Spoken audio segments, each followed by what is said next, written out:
早晨啊，各位團友，旅遊跟領華，富貴有榮華。今日會帶大家去睇睇東莞華惠國際酒店點樣99抵到嘔。呢間酒店係25年全新裝修，大堂係用咗高檔嘅大理石美學設計，簡約而不簡單啊！咁睇翻房間方面呢，係足有500尺嘅。小度打開窗簾。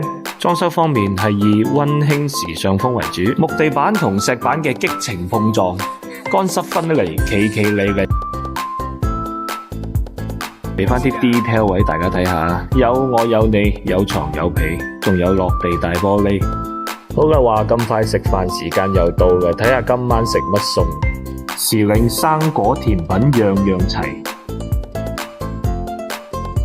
嚟到東莞就梗係邊個話我傻，我請佢食燒鵝，位上鮑魚笑呵呵，各式美食品種多。食飽飯附近夜市走一走，先至再返房頭。第二日又再繼續戰鬥，真係名副其實嗰句，食得好住得好，太陽曬唔到。導遊我都好容易變肥佬。咁茶餘飯後，我哋可以行返酒店隔離嘅紫檀博物館參觀一下。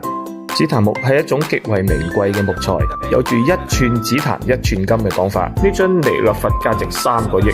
好啦，返程啦！如果你都中意呢條線嘅話，早報早着數，快啲搵我哋報人數。